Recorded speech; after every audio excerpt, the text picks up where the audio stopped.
If you are an estate agent, letting agent, or someone who is interested in the property market, then this, the UK Property Market Stats Show, is for you. My name is Christopher Watkin, and each week I'm joined by a special guest. This week, I'm joined by Toby Martin. We'll come to Toby in a second. Why should you watch this show? Well, the property market is a subject that the British are obsessed about. If you're an estate agent, the first question they always ask you if they find out you're an agent is, how's the market? The front page of the Mail and the Telegraph and the Express, whenever the house price index comes out, always about house prices. The British are obsessed about the property market. When the Halifax or Nationwide put out something, then it's front page news. But I don't know if you're aware, ladies and gentlemen, but when the Land Registry published their data, they're looking at sales that were agreed 8, 9, 10 months ago. The Halifax and Nationwide are looking at sales that were agreed 2 or 3 months ago. We are looking at the property market and its house prices from last week, ladies and gentlemen. So if you want your finger on the pulse and want to know what's happening, then this is the show for you. The show itself lasts approximately 1 hour. The first half looks at the UK property market in depth, looking at things like listings, fall-throughs, sales agreed, price reductions, net sales. We'll also be looking at house prices. We'll be doing some rental data as well. The second half is where we focus on a town or a city, and we really deep dive to find out who is the best estate agent in that town or city. Each week we pick a different town, and this week it is on the town of Kendal in the Lake District. If you are from the Kendal area, you will find that fascinating, and we will spend half an hour really deep diving and analysing the agents in that town. If you're not from Kendal, then you could, if you wanted to, switch off from the show.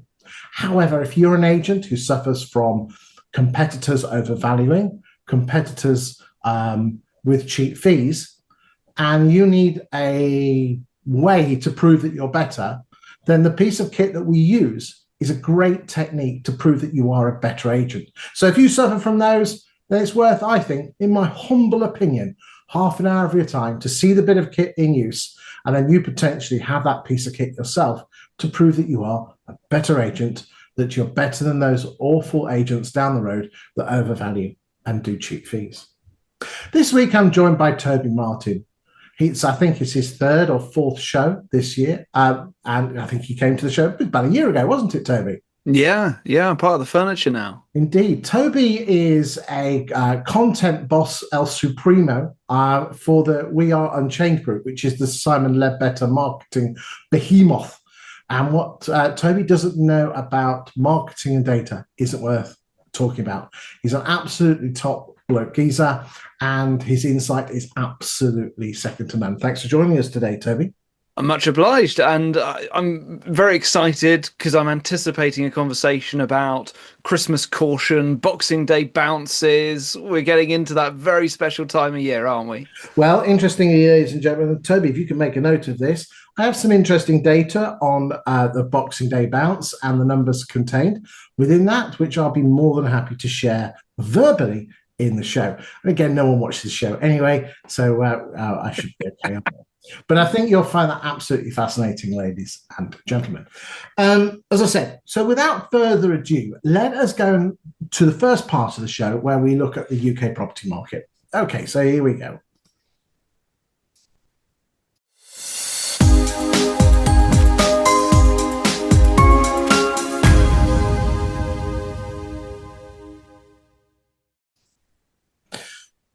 Okay, so what we normally do here, ladies and gentlemen, is that I spend a minute or so going through the data, and then, just a minute actually on each one, and then we bring in Toby for his opinion. Okay, so let's just pull that aside, and here we go.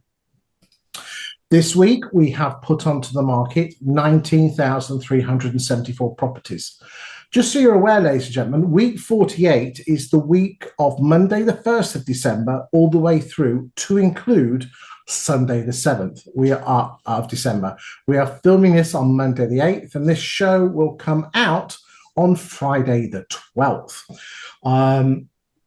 Right. So again, let's get back to this. So the average price of a property coming onto the market is £406,000.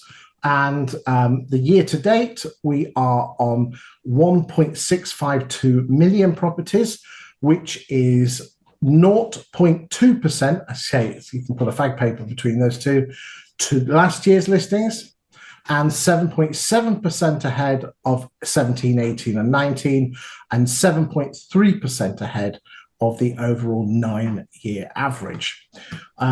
This is one of my favorite graphs because it shows it on a every week. And you can see here that the white line is 25, but we are below the 24 levels, but we are bang on as you see, the yellow, which is 23. But again, we'll come on to that why our listing's a little bit lower, but we'll come to that in a second. Toby, well, listings. I mean, it all looks quite reassuring, really, doesn't it?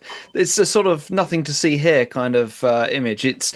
There's nothing disastrous. It's not spectacular. It's on that one there. You can see it's kind of the median line, pretty much, between over the last 5 years, which I think paints quite a neat picture of a reliable, if unexceptional, but a reliable market, which actually is quite a reassuring thing to agents and buyers and sellers. It means they know what to expect. You can bring your house to the market with confidence, and you can rely that the market's not going to do anything particularly volatile. So no bad thing really, and hopefully moving into 2026, it means that those agents who are good at helping their clients to understand this data and to educate them about the market, they can paint a picture of a market which people can have confidence in, and they will be confident to bring their home to the market in 2026. So I think this paints quite a strong picture for a market, personally. Not strong in terms of record breaking, but strong in terms of being reliable. Excellent. Ladies and gentlemen, you'll notice that there's some kind of Groundhog Day to the nature of the UK property market, in the fact that there is a band where basically there's an upper level and a lower level. And you can see here with the listings is that in the first quarter of the year, listings were slightly higher than the top end of the band. Then we always get the 3 drops of the 2 spring bank holidays and Easter. And then we have a slight drift downwards. Then we have a drop and a lift again for the August and post-August bank holiday, and then a drift downwards. It's really important to remember, ladies and gentlemen, that this year's week 48, it's just how the weeks fell, is, if you can notice, we're almost a week ahead. So you can look, all the other weeks in August happened in week 35, whilst the week that the August drop happened in week 34. So interestingly, last year, the number of lists, compared to last year, so last year, let me just pull up the stats. Hold on 2 seconds, Toby. There we go. So last year, the number of listings so we were on 19,000 in the UK for week 48, but we were on 24,000 last that was week 48 in 2024. But again, because we're almost a week ahead of ourselves, actually, if you think about it, we are only about 2,000 adrift because we're a week ahead of ourselves. And if I'm just following the patterns, that's everyone else's week 48 is actually at week 49, or the other way around. Everyone else's week 49 is actually our week 48. If that makes sense. If it doesn't make sense, I apologize. Bottom line is that we are slightly adrift. We are at the lower end. However, let's just remind ourselves, back in 2024, there were a lot more houses coming on the market in Q4 because people were trying to sell them to get them through for stamp duty end of March. Okay, so I'm not too bothered and concerned because the week is the way the weeks fell. We're slightly ahead of ourselves. Right, let's move on to price restrictions. Same graph as we saw last week, but again, estate agents seem to go on holiday in November and don't like to reduce properties because we were reducing the month before 14% of houses, and then in November we go down to 8.8. And again, I believe that we will get to probably late sixes in December because nobody goes price reducing because we'll save it till Boxing Day, and even or the new year. Okay, the average price of a property, being reduced is 395, and I said the number of reductions is 12,755. Just before we talk about price reductions, ladies and gentlemen, I think it's just important that last week we had this huge spike where the average value of a property, I'll just pull the figures up now. The average value, so for the last 2 or 3 months, the average value of a property coming on the market has been, where is it? Sorry, I can't pull up the spreadsheet. Come on, where the hell is it? Hold on, sorry, Toby. The average price of a property coming on the market was 411,000, but it jumped up to 450 last week, and I was thinking to myself, has that carried on, or was that just an anomaly? And what actually happened is that there were a couple of London estate agents that put onto the market about 50 £1 to £3 million houses. 50. Remember, let's just remind ourselves of the numbers here, ladies and gentlemen. We're putting on the market 1,859 properties a week. 50 or 60 £1 to £3 million houses, and look at how that affected the average. And that skewed the entire national picture. Absolutely. And for those of you who have not watched the show before, this occurrence always happens in the first week in September, because what you tend to find is that in London, nothing happens in the property market in August, but in the SW and W postcodes, there is a chunk of £1 to £2 million houses that come onto the market in the first week of September, and that is the West and Southwest London jump, and it affects the market that much. Okay, it looks like we've had another little one there. So, fascinating. Yeah. Right, there you go. Right, let's get back. Why do estate agents not reduce houses in November and December? Well, we're all waiting for something magical to happen in the new year, aren't we?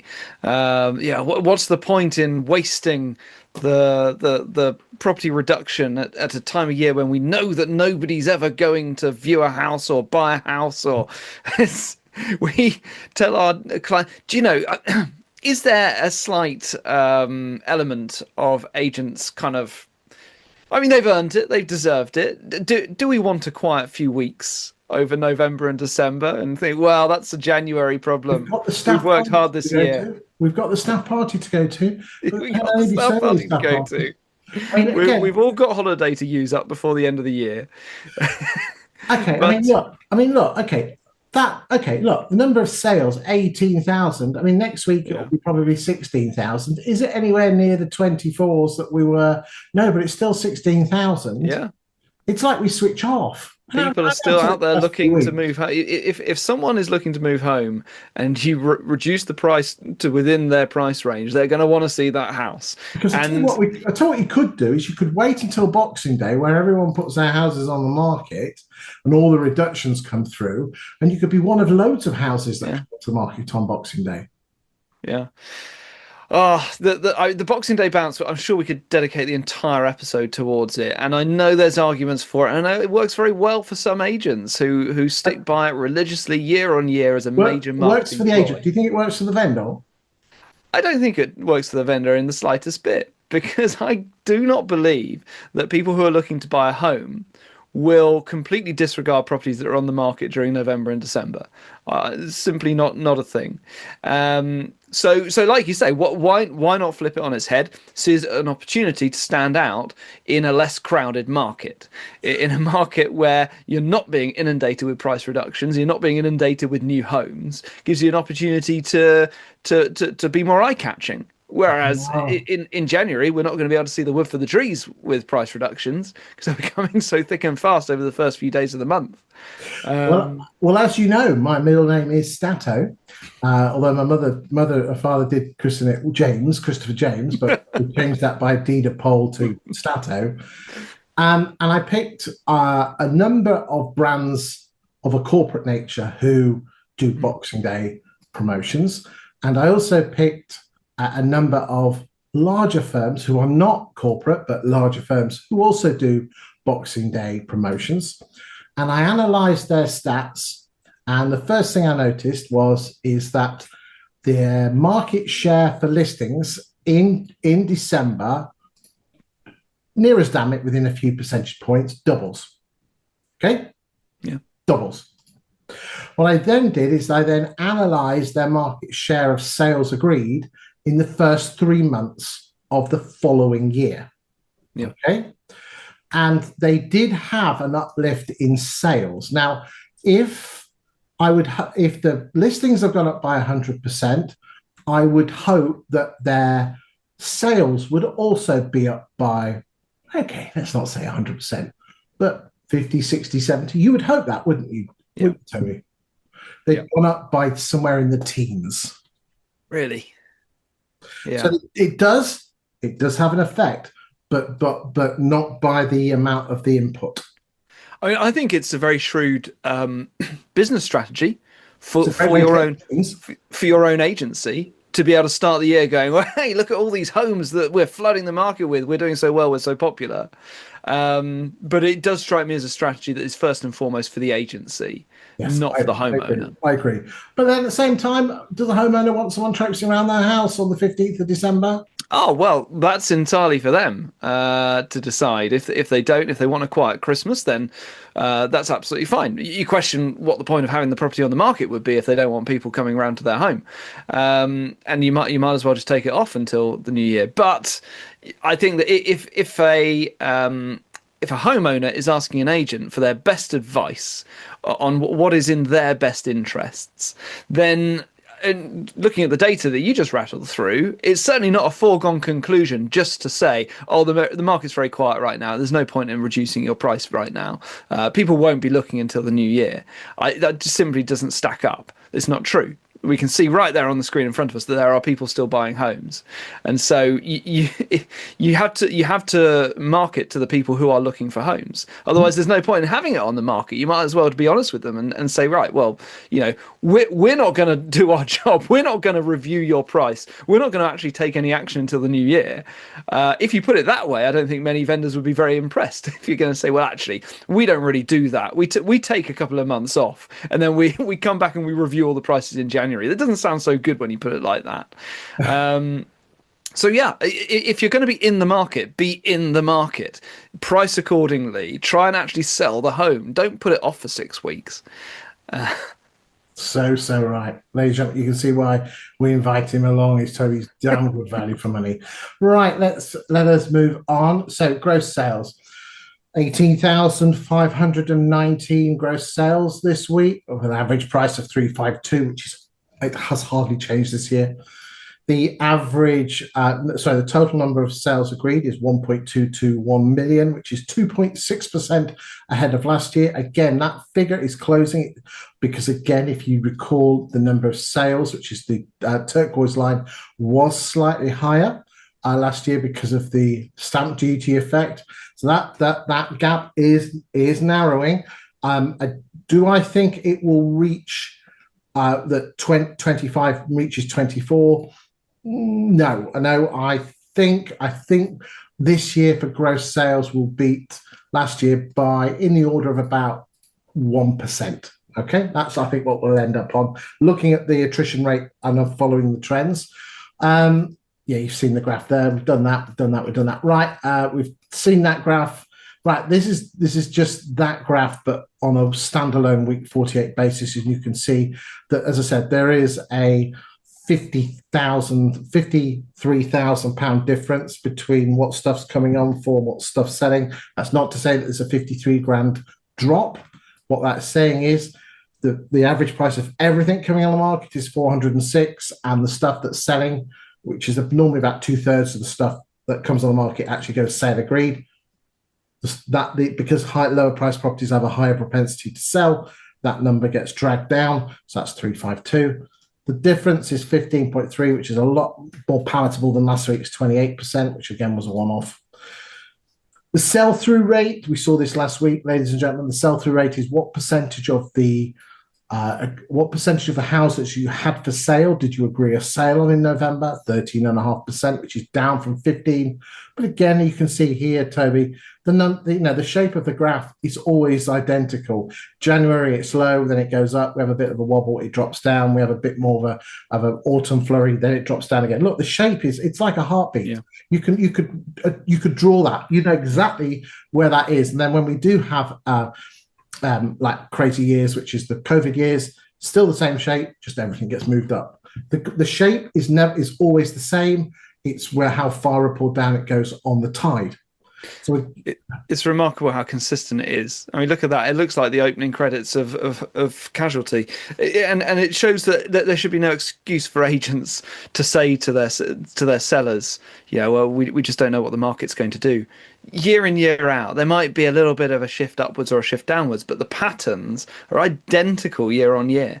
So if you study this, if you're a student of this, you should have every confidence what the market's going to do, and you should be able to talk to your clients in the same vein. Excellent. Right, let's move on. Number of sales falling through. So let's just pull up the numbers. So 4,783.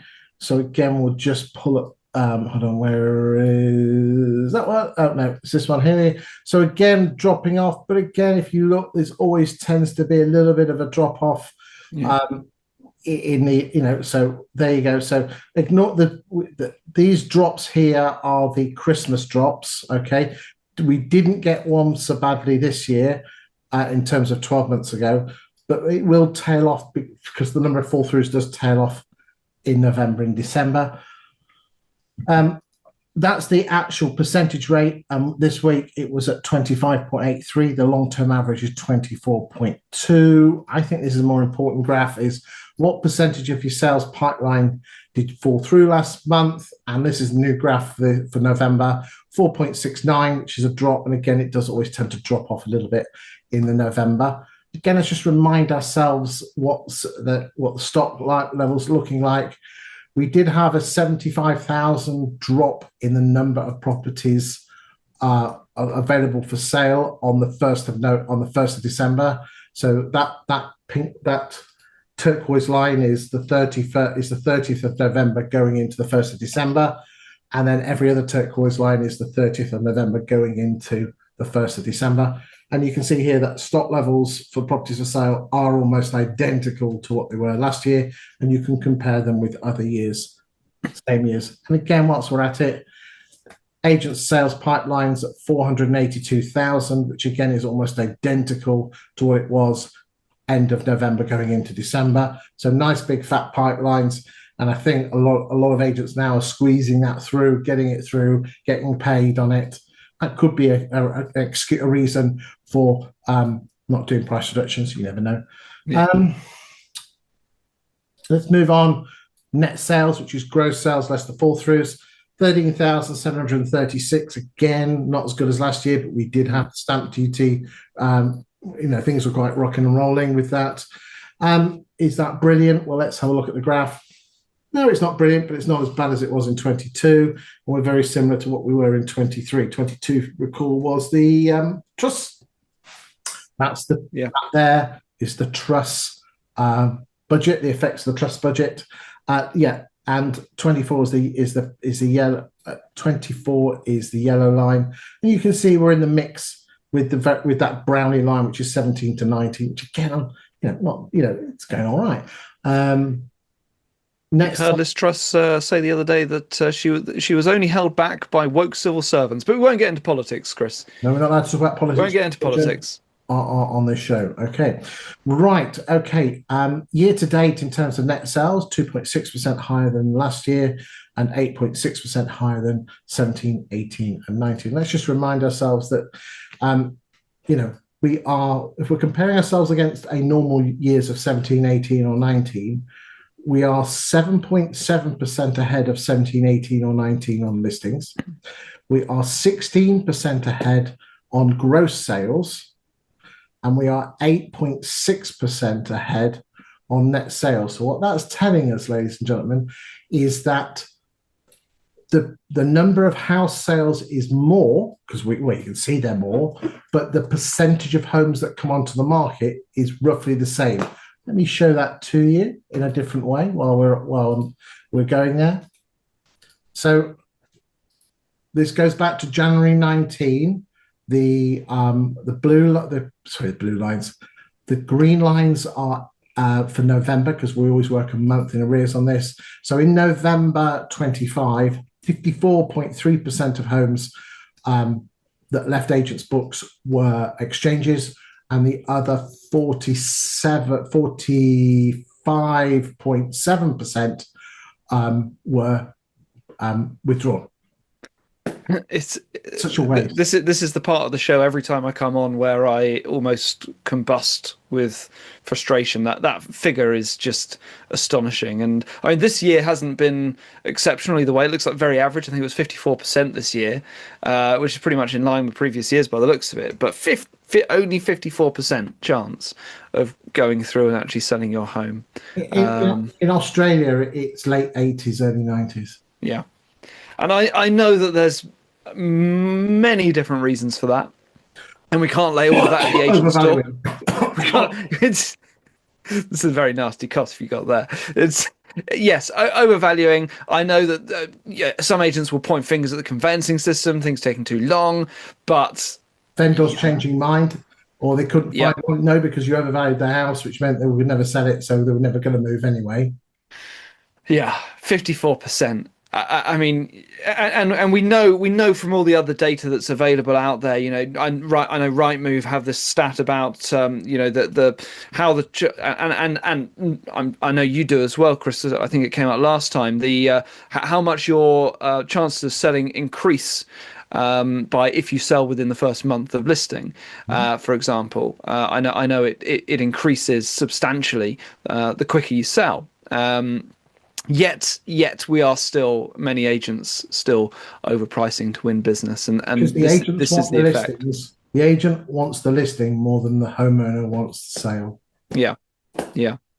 And the carrot of the temptation of the high price is, I can understand it from a vendor's point of view. It is too much to resist, even when you get presented. And it's one of the most confounding things that agents say to me. They say, "Look, I have all of the best arguments in the world, but I know fully well that when a seller is presented with a tempting figure, all logic goes out of the window, and they just want to see if they can get that figure." So combating overpricing is still the challenge that the great agents of our industry still struggle with.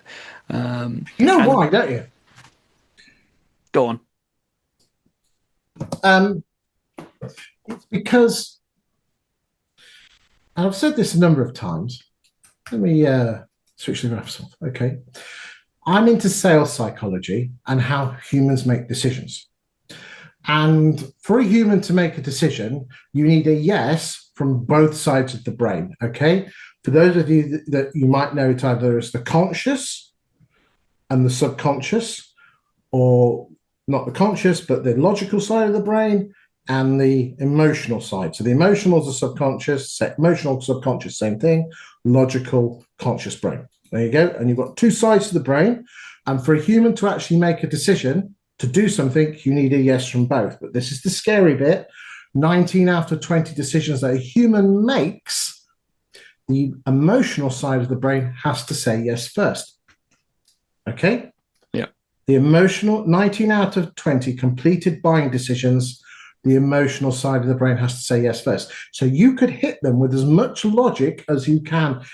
You know, you could beat them up with big logical comps till you come out your ears, but unless you've got emotional buy-in first, so that's why agents find it really, when people say I cannot beat, when you say agents can't beat overvaluing, you can, but you have to hit them with emotion. And the way that you do that, ladies and gentlemen, this is how what I teach my clients, is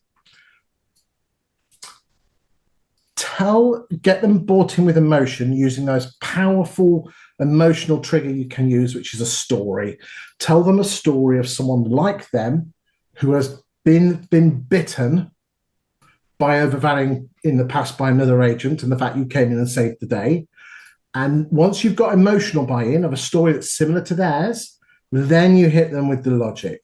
And you can say, Mrs. Smiggins, I don't want you to be like that, where you miss out moving to Droitwich to be near your grandchildren. I don't want you to be like Mrs. Smith, who had to buy in the next town along because there was no bungalows and she doesn't get to see her grandchildren anymore because you live in Bournemouth because of a greedy agent who wanted to hit their targets.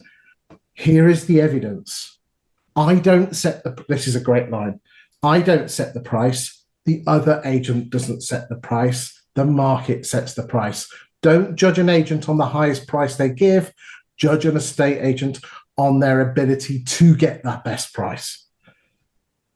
Fantastic. Right, hold on a second. Fantastic. Off my soapbox, okay? And the only thing I'd add to that is that personal belief. I think that a lot of agents start that conversation too late, because if you're initiating that conversation in the market appraisal, then you may already be too late. So you need to be shaping those conversations and initiating them before you actually meet for the market appraisal. You need to be hitting them with educational information, sending them explainer videos in the run up to the market appraisal, just so you know this is how we value a home to sell, and this is exactly how we do it, so that by the time you arrive, they have already started to understand what it is you're trying to teach them. It's an awful lot to try and do in one 30-minute meeting in a living room. So you need to start that process before you even step into their house. So right. A valuation is one on what you do before and after the vow, not what you do in the vow. Okay, I mean, it scares me. I've been doing the number of agents that don't even ring up their vendor or potential vendor to introduce themselves. Scary. 70% of the customer's decision is made before you even meet them in their home. And if you're not providing them with information to start forming that decision, then you're leaving it to chance, because they're going to go out looking for it, and they might find it on other agents' blogs, social media. They might find it in other Facebook pages. So people are looking to make informed decisions. They're not just waiting to be sold to on the day of the market appraisal. So feed them the information they need to reach the decision that you want them to reach. So right. Right. House prices. So we like to track the average pound per square foot of houses coming on the market, which is the red line. We like to track the average pound per square foot of the houses going sale agreed, which is the yellow line. And then we also like to track the average exchange price. Now, what I would say is, with regard to the exchange prices, is that we are early on in the month of December, so therefore that figure will change. The most interesting line there, and I say it every time, is the yellow line, which is the average pound per square foot at sale agreed.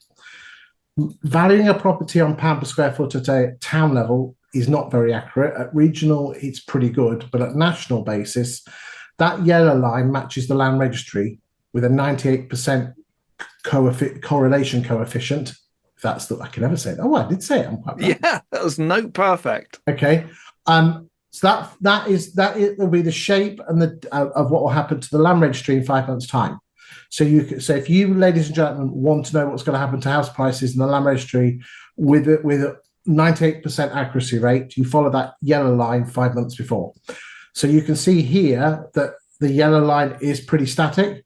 But if the market drops and house prices drop, we can tell when they start dropping in advance, and we can find out where the bottom of the market is as well. So again, keep following that graph, ladies and gentlemen.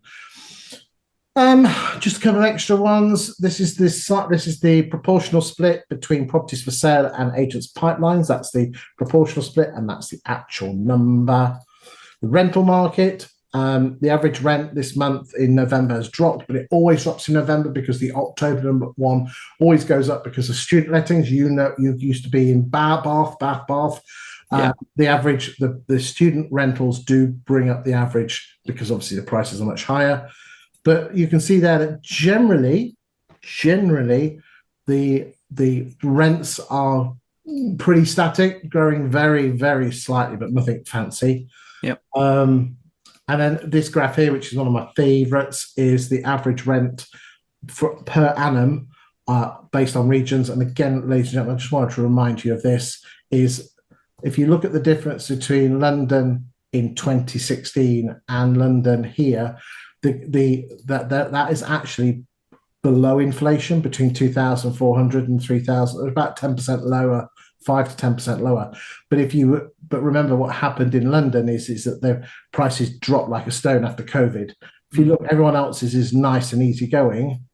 There, look at London. That's everyone leaving London, and then they all came back. Yeah, and we saw it in the West Country, the big exodus during COVID to the commuter belt.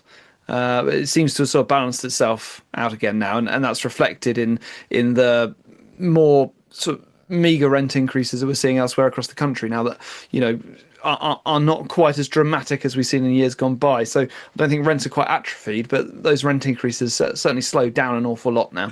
Yeah, rents are primarily driven by tenants' wages. What has driven an awful lot of increasing in rents is the increase in the minimum wage, ladies and gentlemen, because the amount of money that should we say, the lower end of the demographic, I'm not being posh or anything like, or looking down, I'm just saying, those at the lower end of the demographics tend to be more renters. If their wages are increasing and the minimum wage really has turboed up, that's actually indirectly been good news for landlords, because it means that tenants can afford more rent. And I think that is a big driver. And I did ring up my very good friend, Kate Faulkner, and she actually confirmed that as well. So that's someone I look up to in the industry. Absolutely. Right, anything on the UK property market before we go to Kendall? I think that we've said it all. I think that it's been a solid, reliable year.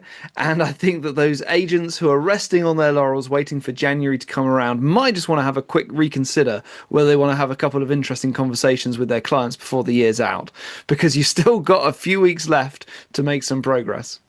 Indeed. Don't go on holiday, ladies and gentlemen. Not yet. Don't switch off. You've got an extra few weeks, and that's going to make sure you have a gorgeous fat pipeline going into the new year. Right. Okay, that's the end of the first part of the show, ladies and gentlemen. Let us now go to Kendall.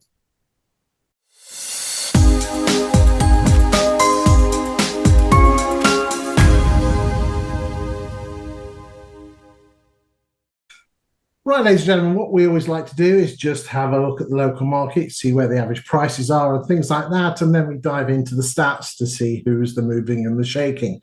So here we go, Kendall, which is at the south end of the lakes. Have you ever been to the lakes, Toby? I've been to the lakes plenty. Not as much as I'd like, because it's beautiful. Nice part of the world. Obviously, our friend Michelle at JGD Gallagher is at Lancaster. So here we go. So we're just using a website called Bricks and Logic, and again, a wonderful heat map that basically puts property data. So it just gives you a flavour. So these are the average prices. You'll see that this is a dynamic, it does change. So you can see here a classic situation of a town being slightly cheaper than the villages. And we'll zoom in and let's just see where the posh areas of Kendall are. Okay, and again, we've got a lot of countryside here. So immediately you can see here that this must be the posh areas. I don't know how you like Sedberg Road or something like that. That must be where the posh people live. And then obviously this area, which I just love to see this. Let's just have a look at what's happened to house prices in the last 12 months. Okay, so we can see here that house prices in the villages have dropped slightly, compared to house prices in Kendall that have gone up, which I think is quite interesting. That has just briefly changed the time scales to 5 years. What does that change? Yeah, not much happening there. Let's see 10 years. So again, we can see which areas have moved. So you can see areas there that, down here, which have only gone up by 27% and 41%. So it looks a classic market let's just have a quick look at rents. I always like to have a look at rents. So average rental price. Okay, so there we go. In the centre, 840. Again, some of that is going to be cheap houses. Some of that is going to be because it's rooms on HMOs, which is going to drag the average down a bit. But you can give a flavour of what's happening. Again, there's our posh area. Higher price houses, higher price rents. It's pretty obvious, but it's always important to say. Right, so that's the market. So let's just remind ourselves what's happened to house prices in the last 10 years, somewhere between 27 and 41%, which is pretty in line with the UK. Right, now let's go and do some analysis of the agents themselves. Ladies and gentlemen, we are using the Insight platform. Insight is from the 20EA platform. 20EA have a number of different platforms. One of them is called Insight. Insight is like Rightmove Plus, but on steroids with lasers and rockets strapped to it. It is amazing. It doesn't just look at the last 12 months plus 1 month. It looks at the last 5 years plus the year we're in. And it also cross-references the data to actually give some really important stuff. So whilst Rightmove Plus is basically a glorified ego stroking session, which shows you, puts you the old pie charts on, this actually gives you discernible data that you can actually use on the sofa to actually beat overvaluing. The data itself, is it perfect? No, of course it's not perfect. But I have referenced large firms. I have referenced my own agent, sanity checked against my own clients.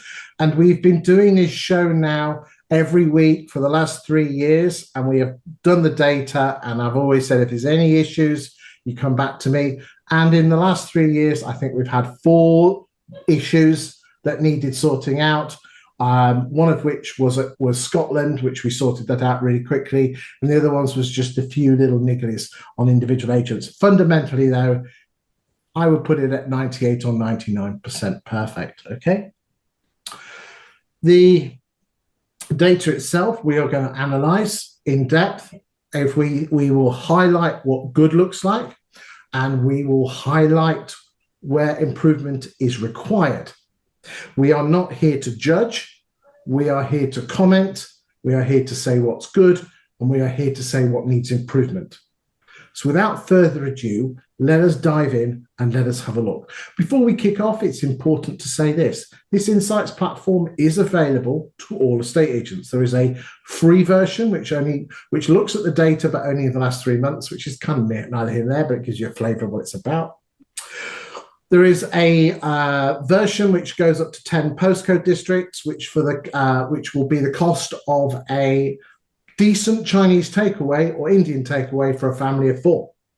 Okay, that's the price that it will be coming in at.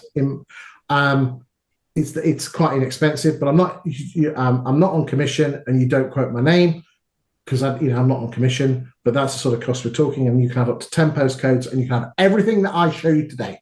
There is a regional one, and there is a national version. This is the national one. It's identical to what you're going to see. I just get every postcode, not just the 10. In return, I mention the platform, and also I use the same platform for the data that you see in the first part of the show. So without further ado, let's go and have a look at those stats. The purposes of Kendall, we are looking at LA8 and LA9, okay, which is kind of Kendall and the surrounding micro postcodes, and a bit of countryside as well. I'm going to spend a bit of time on market share and listings, because without listings, you have nothing else. And then I'm going to move on and look about the actual performance of the individual agents and see how well they perform. Toby, just jump in at any time, mate. Right, Here we go. So since the 1st of January 2020, so it's 5 years plus the year we're in, the average value of a property coming on the market in Kendall as a new instruction, and remember, we can go postcode sector if you want to. We're not doing new homes. You can do it down by bedroom type, and you can change listing type as well.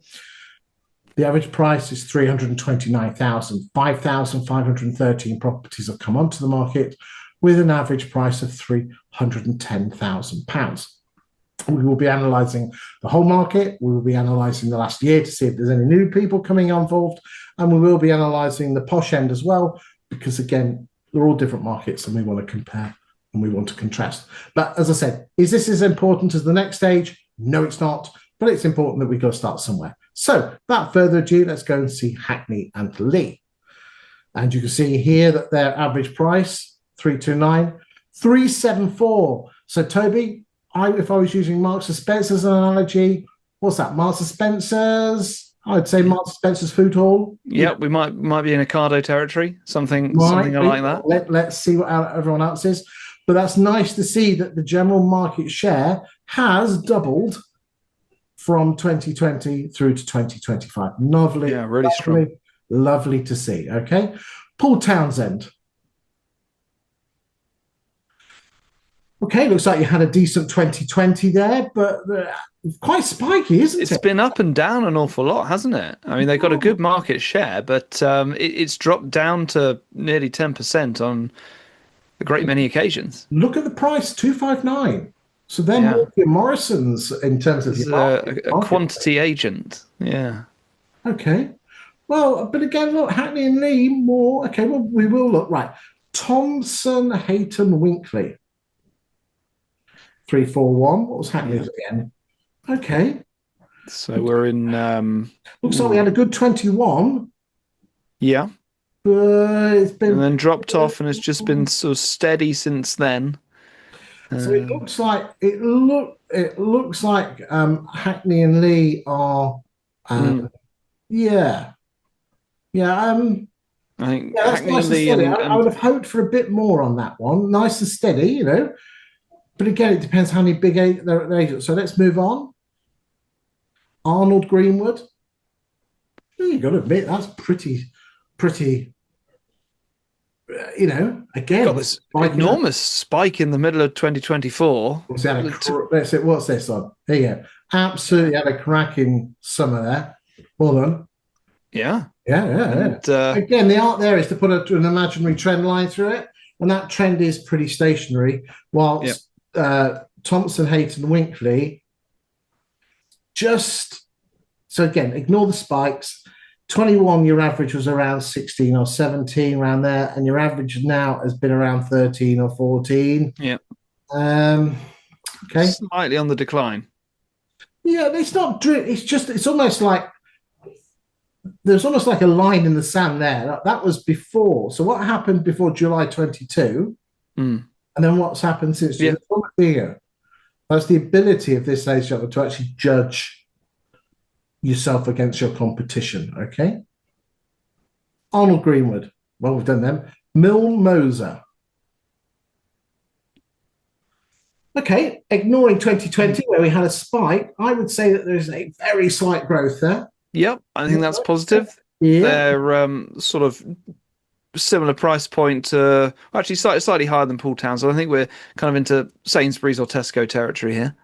Isn't it interesting? The top 5 agents take 2/3 of the market. Yeah, very dominant, and a big drop off when we come down to hunters. Okay, look at hunters. Yeah. Okay, H&H. Okay, you guys are dropped. That's a steady decline. Also in decline. Ashdown Jones 928. Okay, now I do know that Ashdown Jones. I tell you what, you ought to see their marketing. Oh, this is Sam Ashdown and Phil Jones, isn't it? Phil Jones, yeah. Okay, a high-end upper quartile agent is not going to come off particularly well in a show like this where we focus on a town, because their dominant marketplace are the surrounding countryside, which do not get covered in this. Okay. But we will just have a look at the upper quartile in the town. It's only fair. Right, let's just have a quick look and just see if there's anyone else. So these are going to be more out-of-town agents. Picking up a little bit of odds and sods. Yeah, very, very small numbers when we get down here, which is a measure of just how dominant those top 5 are. Indeed, and again, this is 39 homes in 5 and a bit years. I see Yopa down there, and I don't see there's not very much representation from the self-employed sector here. Well, again, this is where we're looking at the last 5 years. So let us just see the last nearest, damn it, 11 and a half months and see what's happening here. Is there any agents here like an EXP coming up? No, can't see. Not seeing any. So again, Hackney and Lee, Paul Townsend, and Thompson, Hayton, Winkley. Again, it appears, look, just have a mental note of that. So that's the percentages, and then let's move the percentages back to the last 12 months, to the last 5 years, and the percentages will change. Be patient. It's hard. Can't be that consistent. There we go. There you go. So what that's telling me is that Hackney and Lee are are pulling away slightly from Paul Townsend and Thompson, Hayton, Winkley, because I know Paul Townsend, I believe, a slightly larger firm, if memory serves you well. Yeah. But I think maybe also Hackney and Lee are pulling away from Thomson, Hayton, Winkley because I think they were more similar in terms of their price points and average property price. So I think in the slightly more premium market, it looks like you've got Hackney and Lee vying for business, and then in the more affordable market, you've got Paul Townsend and Arnold Greenwood and Mill Moser. Well, let's just have a quick look. So this is the three quarters of a million upwards market, and again we can see here that Ashdown Jones dominant, and then Hackney and Lee at 22. So again, I think it was only fair that we looked at that. Let's just what's Sammy Gills. Let's go and look at the million.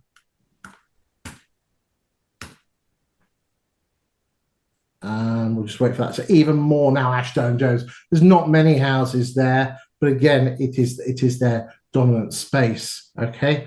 Yeah. What we'll next do is let's just look at the lower end of the market. So we'll go up to 350. Well, hold on a second.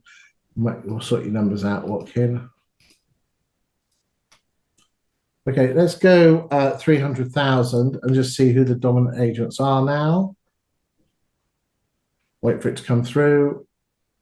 Here it comes. A lot of data here to crunch here, ladies and gentlemen. So, talk amongst yourselves. I'm expecting to see, Paul Townsend near the top, maybe Arnold Greenwood as well. I think they were kind of in that price bracket. Has it come through? I think it might have come through, mate. Hold on. Let's do that. Oh, is that it? In which case, I'm literally just reading it off the screen.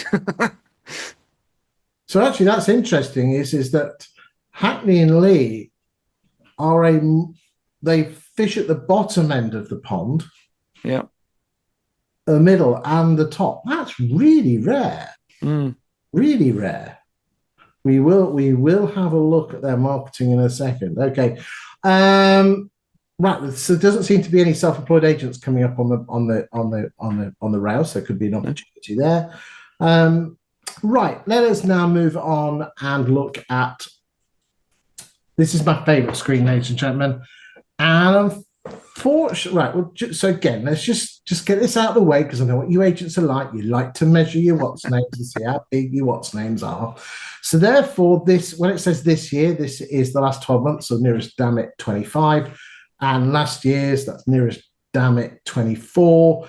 And what your market share growth is in terms of. So there you go. There's your market share. And you can see what's happening and which isn't okay. Right. So put that aside. Ladies and gentlemen, there's pure gold here for agents. There is one agent here that is sticking out like a massive sore thumb. That let me just get my calculator out. Okay. Let me just work some sums out because I want to really ram this home, how powerful this platform is. Okay. Okay.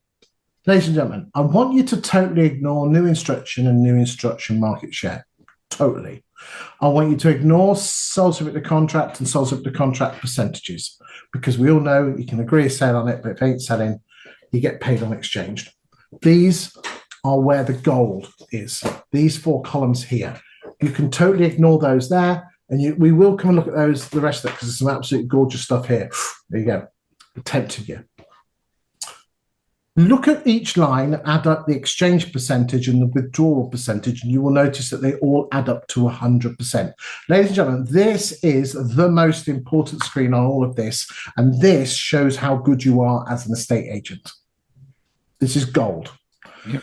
You see, I'm of the opinion that the most important thing when selling a house is, did you actually get the homeowner removed? Yeah? So it's a very traditional view, Chris. Surely it's if you got the listing or not, no? Again, if you look at most estate agents, yes, they want the listing more than the sale. You'd like to think that most agents want to get the homeowner moved. Yes. So they get paid and the homeowner gets moved to the next chapter of their life. I mean, again, it scares the hell out of me. It scares the hell out of me. that, in London, there is a household name that only shifts 24% of the homes they list. Household name. And there is another household name who is in direct competition to them that shift 54%.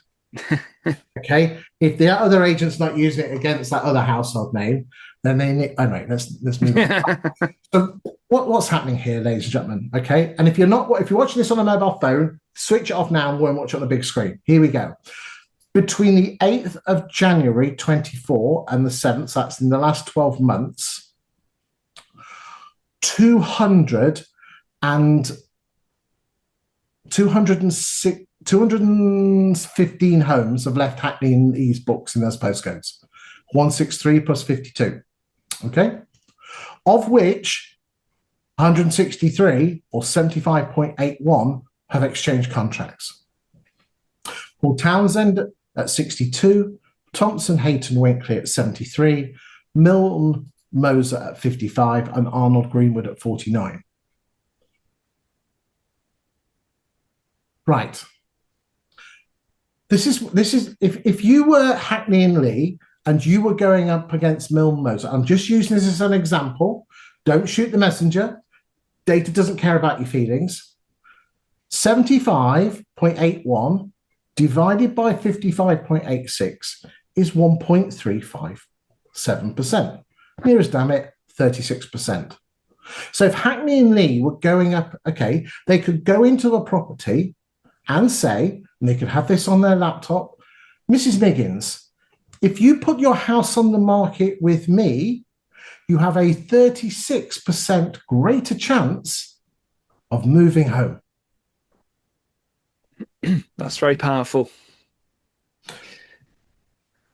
Just let that sit there, ladies and gentlemen. And if I was Thompson Hayward and I was going up against Paul Townsend, 73.72 divided by 62.35, can't type for toffee, 73.27 divided by 62.35, they have a 17.5% chance, or nearly a 1 in 5 greater chance of getting you moved. Powerful stuff. Very. And I bet your bottom dollar that none of those agents are using those stats, because very few do. But as you can hear, that is incredibly, it's irrefutable. It's data-based. You can't argue it. Toby, let me let you into, there was a very large dominant estate agent of a certain colour, don't say the colour, a very dominant colour that was quite royal in its colour. And they had this data for years, and their saleability rate was not head and shoulders, it was huge compared to the bigger corporates, okay? To the point where they could say you have almost like a 30% greater chance of moving. And they had this data on this screen, and they still never used it. You see, ladies and gentlemen, you must run your businesses with both emotion and logic. And there is logical stuff out there that proves you are better. The problem is, as estate agents, we're too emotional. There is data here that proves you're a better estate agent. Come on, you should be using this. Yep. Scary, isn't it? Yeah. But look at what, Waterhouse is down at 88. That's really good. But again, they are low numbers. So they are, but again, let's just do that. Let's just, for the sake of Ashdown, let's just go and look at the posh houses, because it is important, because the numbers do come down a treat, 992. So again, there's some data there. And again, there's not much. Again, I would expect that the numbers to be different. And because we're talking such small numbers, because we're talking about a town, I would take them with a pinch of salt. And that's why this does work well in bigger patches, especially if you're looking at the upper quartile. Right, okay, let's just see what your fall-through rates are, ladies and gentlemen. So your fall-through rates are all in the early 20s, which is nice to see. Who does big price changes? So Hackney and Lee price changes 38%.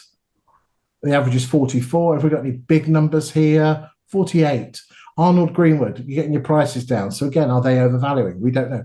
We'll go to the overvaluing screen in a second. What's Paul Townsend? 50% of the properties you're being reduced, and 53 with Thompson, Hayton, Winkley. Let's move over and let's look at the overvaluing stats. Okay.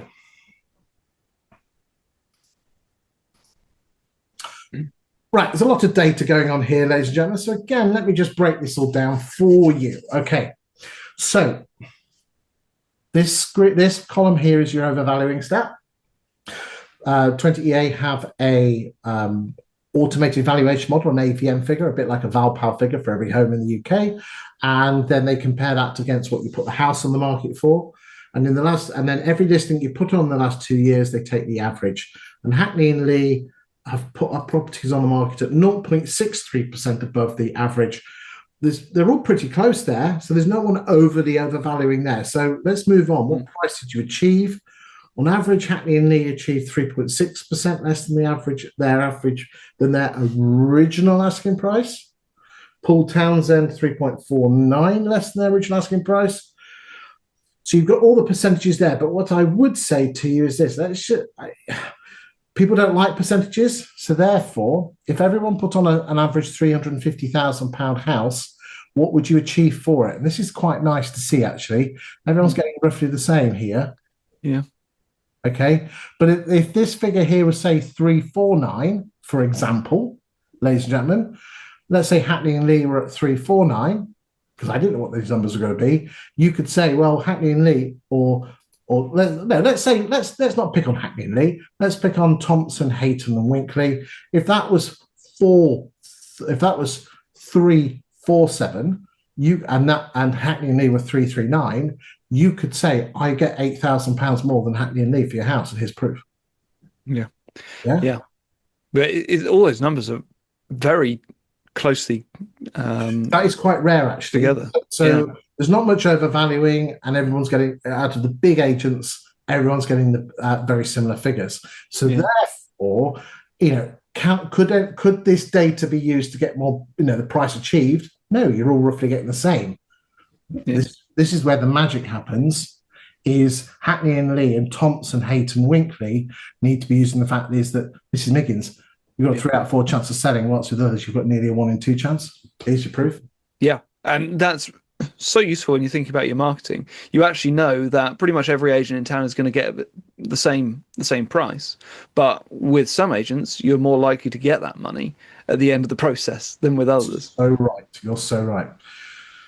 Okay, how quickly do people sell houses? On average, it takes 104 days to get a house sold in Kendal, which is a lot more than the national average, which is currently around the 72, 73 day mark. It takes on average 119 days to do the conveyancing, which is bang on what the national average is at the moment.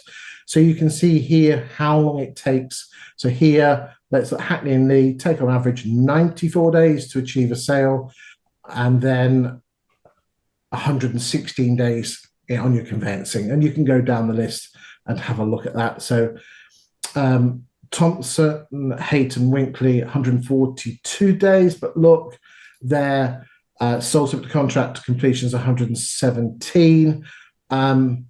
Sometimes that can be lower because they wait a bit longer to put the sold board on, but I would that's one area of thing that I would, if I was Thompson, Hayton, Winkley, you need to be selling your houses quicker. Let's just remember, ladies and gentlemen, with regard to the stats, if a house sells within 25 days, its chances of making exchange are 94% or 19 out of 20.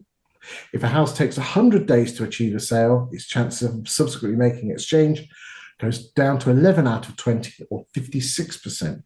It's very important you price them right. Okay, let's look at some rentals, see who the mover and the shakers are. And it looks like Hackney and Lee are the #1 agents. Spiky as hell, but again, it's a small town, so I would expect that. Mint Homes, we've not seen them before. No, perhaps just lettings. Okay, we'll just move that to the end of November so we can take some spikiness out of this. Hold on. Oh, that's better. So Hackney and Lee, Mint, Thompson, Hayton, Winkley, Slight drifting downwards. Look, you were dominant here. What's happening, guys? Um, oh, sorry. Yeah. No, Yeah, sorry. Oh, no, Minter lettings only. I was mixed up. Sorry, Mint Homes. You looks like you've drifted slightly, but you're now pretty stable around that 13% mark. Thompson, Hayton, Winkley, open rent. That's weird. In the rest of the UK, open rent have gone from around 5% to about 20%. Yeah. That's really interesting. That's very rare for local agent for open rent not to continue to grow. Yeah. Might have something to do with the location. Turner Scott, we've not seen these guys before. Mill Moser. Okay, not much happening there. Okay. Well, I mean, most of the market share being taken up by two. Again, like with sales, the market share is dominated by just a handful of agents, so it's quite a condensed market. Should we just let's go and have a look at some of their marketing. We'll pull up the Facebook feeds, but what I would like, I did ask you to go and have a look at the Instagrams and just basically, if you could just, when I look at the Facebook stuff, you can add in it's a repeat or you particularly like. Do you mind that? Okay. Yeah. So, okay. Well, we'll start off with Mil Moser, and So with this, I noted a couple of things with their Facebook feed. One is that this is a business who is an estate agent and also a solicitor, and we've got both of those brands pulled into one Facebook profile here. So you have a new listing rubbing shoulders with advice on how to execute a settlement agreement, which I think as a consumer might be slightly confusing. But otherwise, there's some, it's good to see some community posts, although they've been shared into the page as opposed to posted organically by the user themselves. And we could do with a bit more consistency. Like you've scrolled a little bit here, and we're already in May of this year, so it's a bit of an occasional social media feed as opposed to that consistency that you really need to build an audience and make a footprint. ladies and gentlemen, Toby Martin is part of the We Are Unchained group, which are basically marketeers for estate agents. And they do light touch stuff all the way up through to managed campaigns and managed services. I'd certainly recommend Toby's all over social media. You can't miss him. He's nearly as bad as me. So again, reach out because ladies and gentlemen, he knows his stuff. Okay, right. And what I also see here, Chris, which is particularly relevant to you, and I think it's going to be a bit of a running theme in the feeds that we'll look at, is a bit of a lack of content that educates the consumer. There's not a lot of information about the local market, about the process, and I do always look for educational content. And the kind of work that you do with agents, Chris, is lacking a little bit here. Okay. Arnold Greenwood. Arnold Greenwood, as you can see, that last posted in May 2021. So we got 22 followers, and it's a dormant feed, that really. We did find another feed, but in the north of the county with a different town. So, okay. Paul Townsend. Whereas Paul Townsend, there's a nice graphic. I recognise that. Much more consistent. We've got a lot of listings, and I'd love to. There's a lovely pie chart. Look at that. There's a lot of listings. I would love to see a few more faces on camera. But again, there was a community post to show that they're out in the community and tagging other businesses in the community, which is a good practice. It's consistent. There's scope for, there's opportunity to be had there by diversifying their material a bit more. Thompson, Hayton, Winkley, much of the same, really. I mean, we've got a bit more video content here and some behind the scenes stuff, which is quite refreshing. 23 though. Say it again? This is 2023. Well, there you go. Obviously, need to be. Oh, there we go. Yeah, and similarly, I know we're not looking at websites, but on their own website, their blog has been dormant since 2022 as well. So just as important, and they've got a lot of potential there. They've got 1.1 thousand followers. Why wouldn't you want to be regularly broadcasting to 1,000 people? Okay. Hackney and Lee was and satisfyingly, Hackney and Lee were at the top of most of the charts that we've just looked at.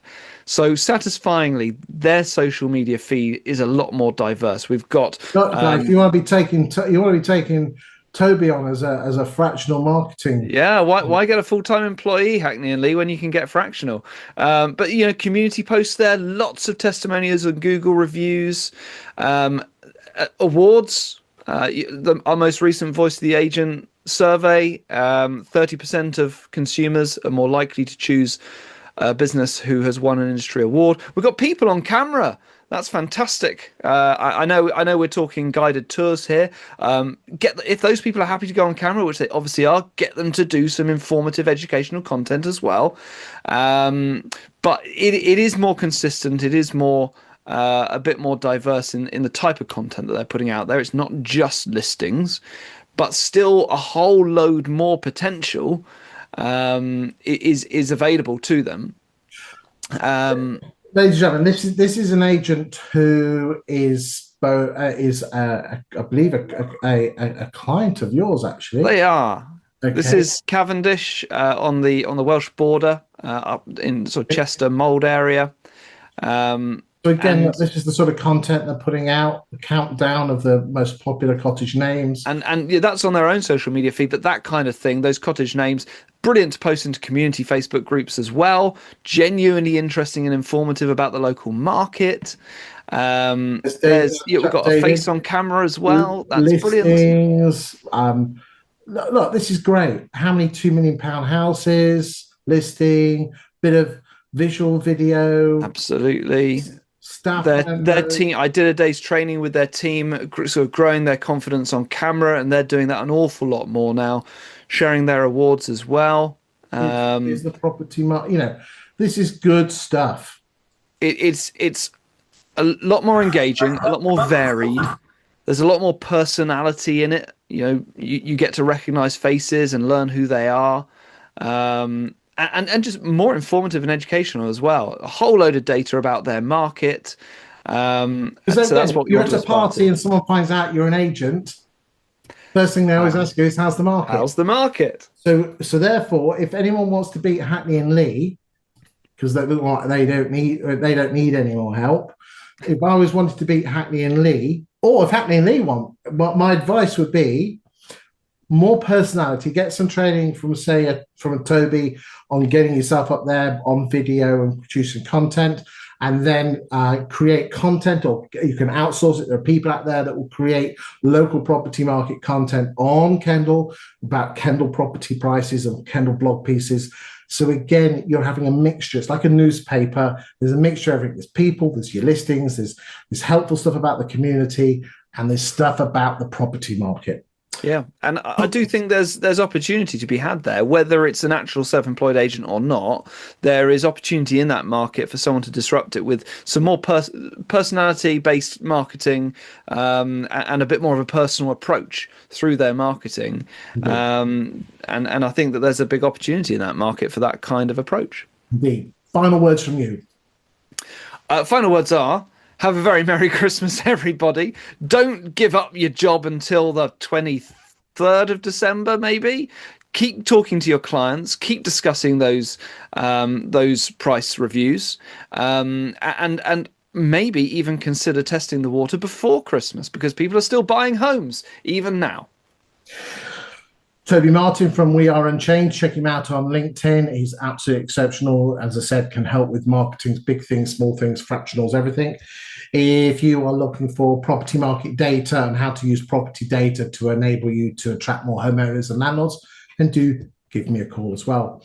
Thank you very much for watching the show. I'm not sure if we'll have a show next week or not, ladies and gentlemen. I haven't decided yet. If not, it will be in the new year. But thank you for watching the show so far this year, and we'll see you soon. Thank you, Toby, and thank you for watching. Thank you very much.